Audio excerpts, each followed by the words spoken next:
Jung's most disturbing discovery wasn't about anger management, it was about people who never get angry, and why this immunity makes them psychologically untouchable. In his clinical practice, Jung documented patients with what he called emotional impermeability, individuals who remained completely calm when insulted, unbothered by criticism, and unaffected by others' attempts to provoke them. They never took things personally, never reacted defensively, and seemed immune to the emotional triggers that controlled everyone else. Jung called this discovery disturbing because these people didn't suppress their emotions or practice detachment. They had undergone a specific psychological transformation that made other people's behavior irrelevant to their inner state, giving them an almost supernatural level of emotional freedom. Today, I'll show you Jung's most disturbing discovery about people who never get angry, and the psychological process he believed could make anyone completely unbothered by others' actions. The case that revealed Jung's most disturbing discovery began with a patient he described in his private notes, a successful businessman who came to him in 1919, not because he was suffering, but because his complete lack of emotional reactivity was making others uncomfortable. This businessman, let's call him Heinrich, had built a steel empire in post-war Germany, but his employees were terrified of him, not because he was cruel or violent, but because nothing could anger him. Insults bounced off him.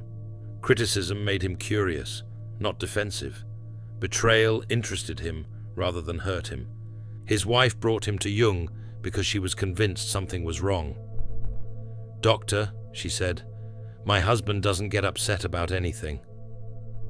Yesterday, I told him I'd been having an affair for 6 months. He asked me 3 questions. Was I happy? Did I need anything from him? And whether I wanted to continue our marriage or end it." But here's what Jung discovered that changed everything. Heinrich wasn't emotionally numb. He wasn't suppressing anything. He had simply learned to see his triggers as mirrors, reflecting parts of himself he hadn't fully understood. Jung called this the shadow mirror effect. Every person who angers you is showing you something about your own unconscious mind. The rude co-worker who dismisses your ideas, they're reflecting your fear of being inadequate. The friend who's always late, they're mirroring your need for control. The family member who criticizes your choices, they're showing you your own self-doubt. Heinrich had mastered this principle after a devastating business betrayal 3 years earlier. His closest partner had stolen his biggest client and nearly destroyed his company. But instead of seeking revenge, Heinrich asked himself one question: what part of me is this person reflecting? The answer shocked him. His partner's greed reflected Heinrich's own suppressed fear of poverty.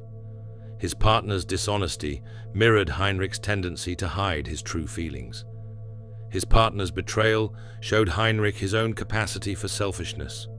By facing these shadow aspects instead of projecting them onto others, Heinrich had achieved what Jung called psychological immunity. He could see other people's behavior as information about them, not attacks on him. Jung documented this process in what he called the shadow integration protocol.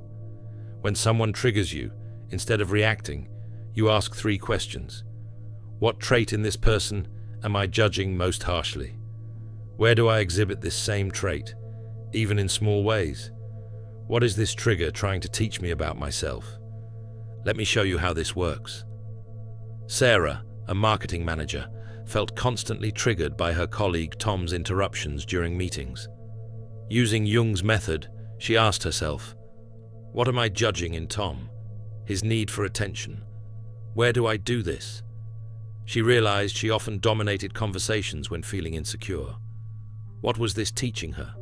That her anger at Tom was really frustration with her own attention-seeking behavior.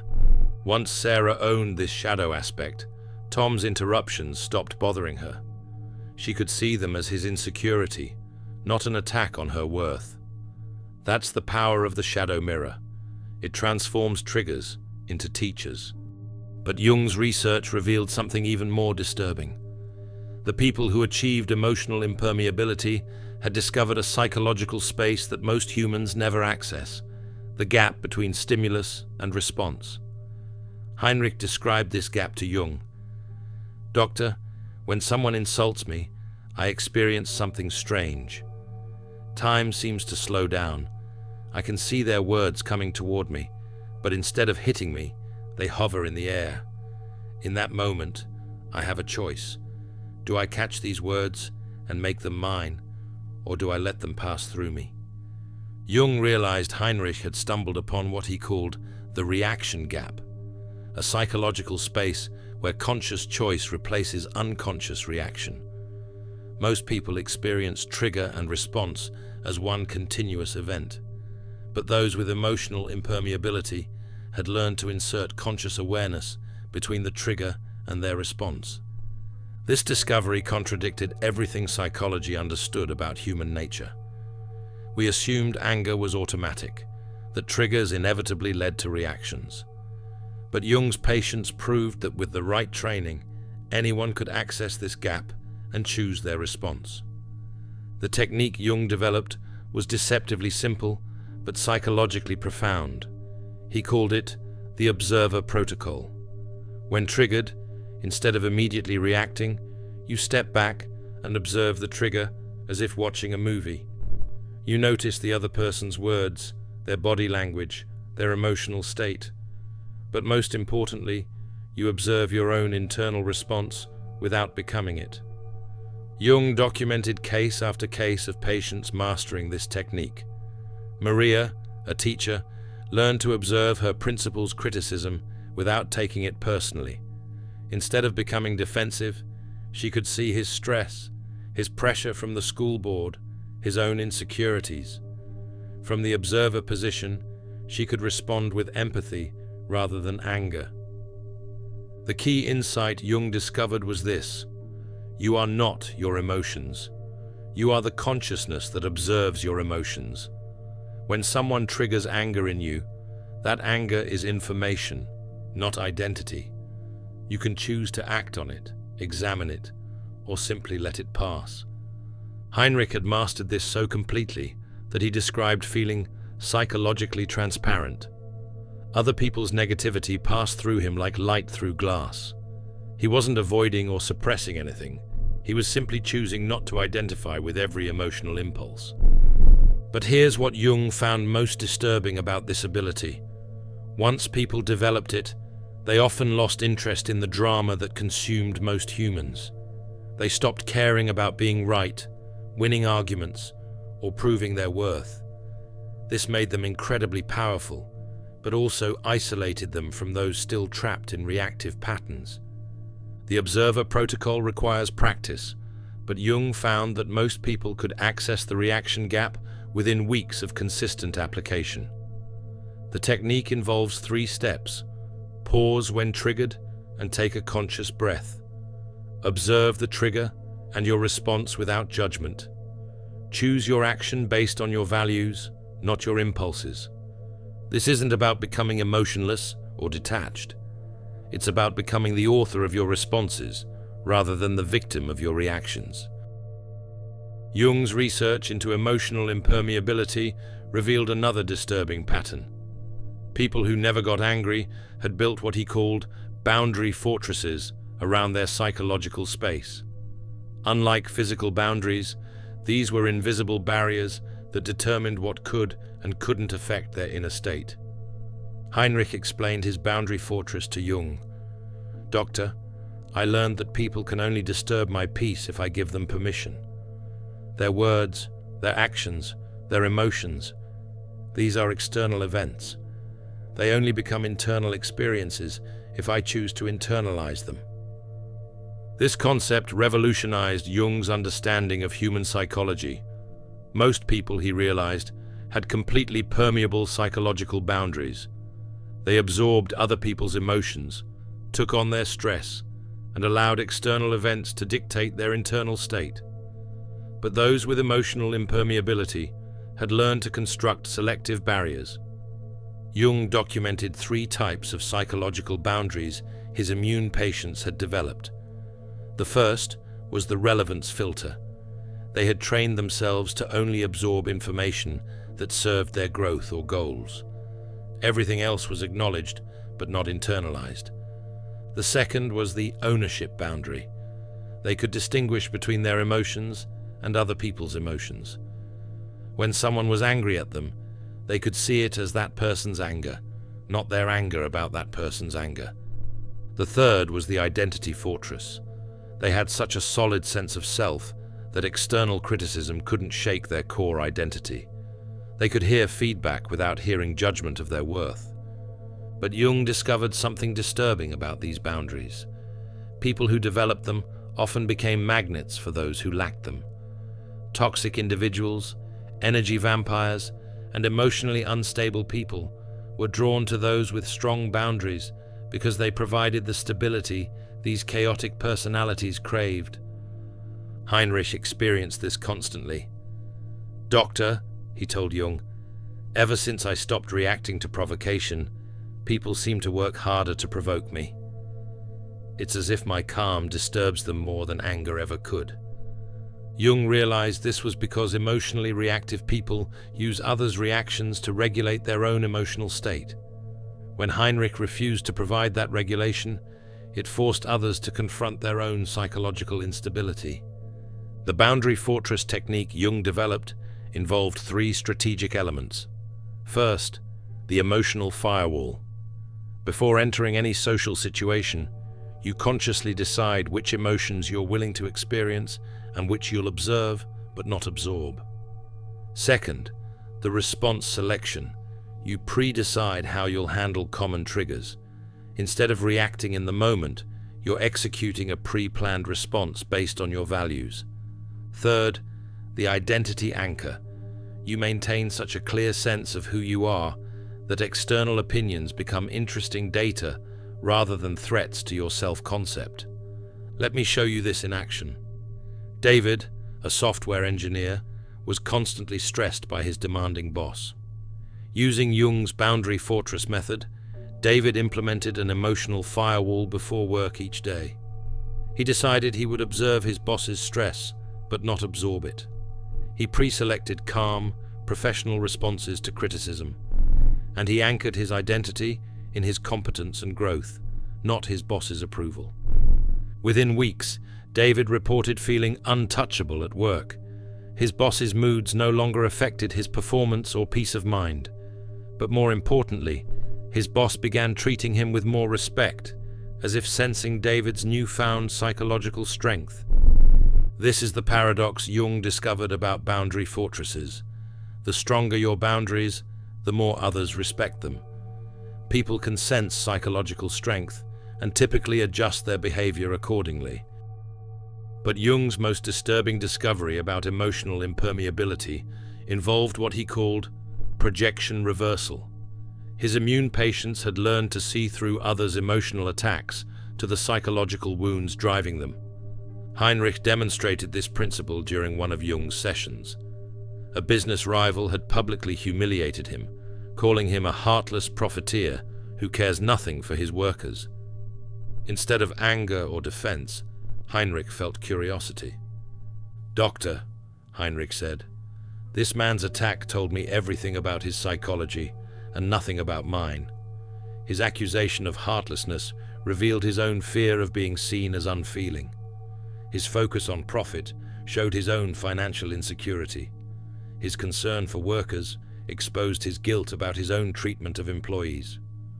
Jung realized Heinrich had mastered what he called psychological X-ray vision, the ability to see through surface attacks to underlying psychological dynamics.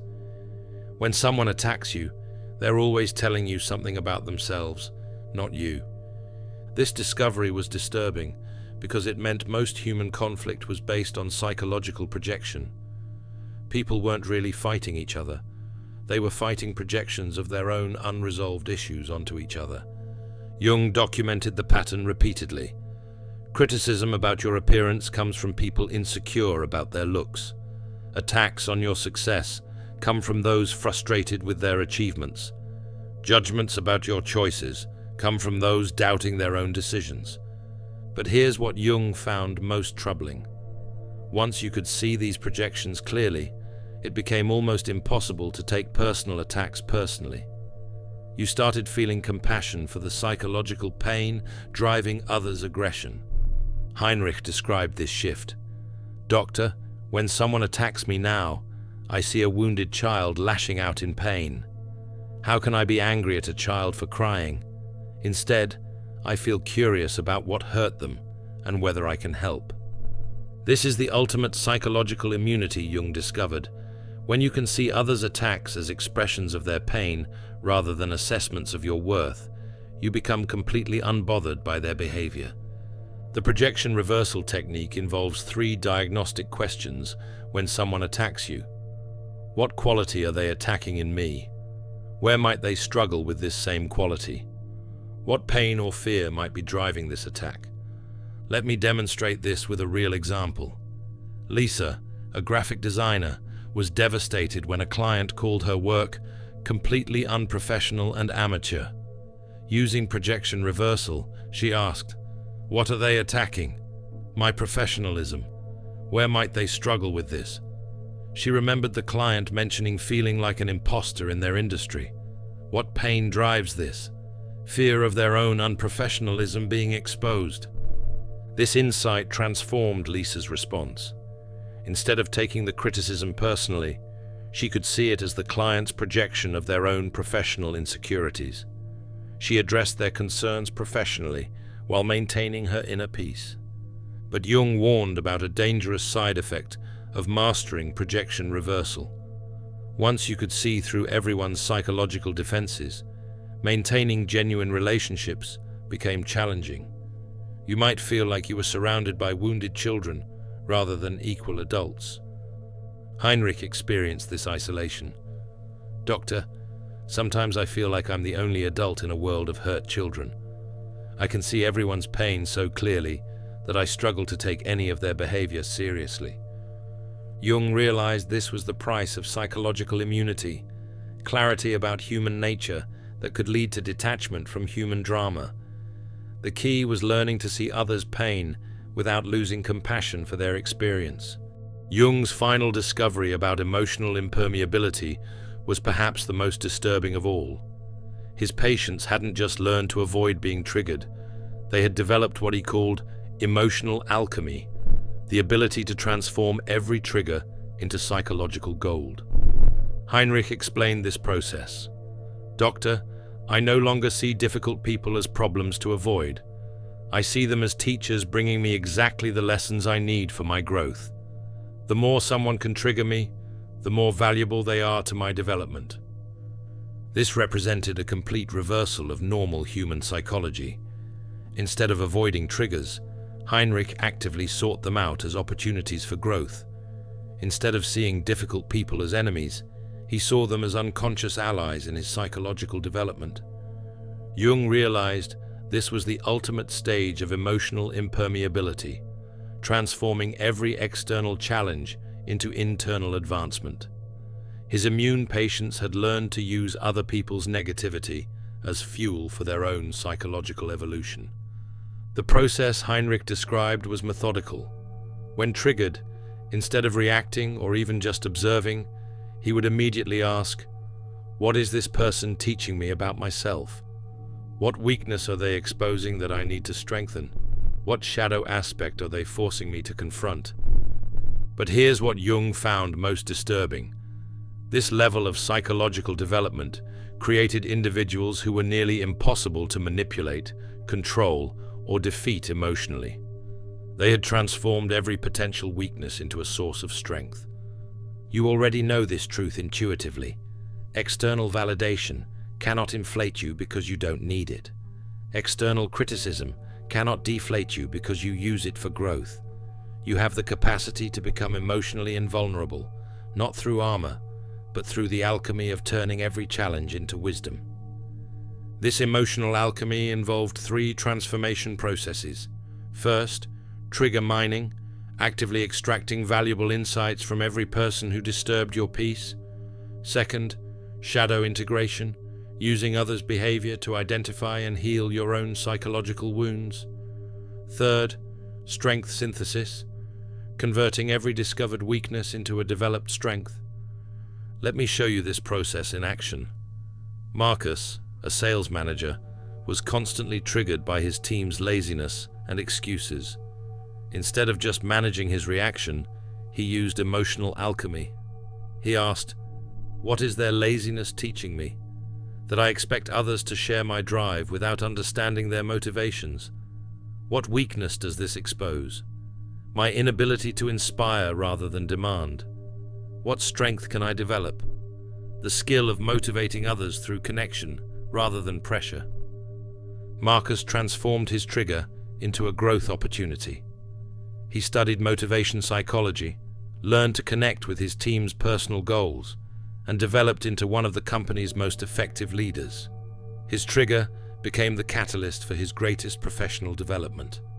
But Jung warned about the dark side of emotional alchemy.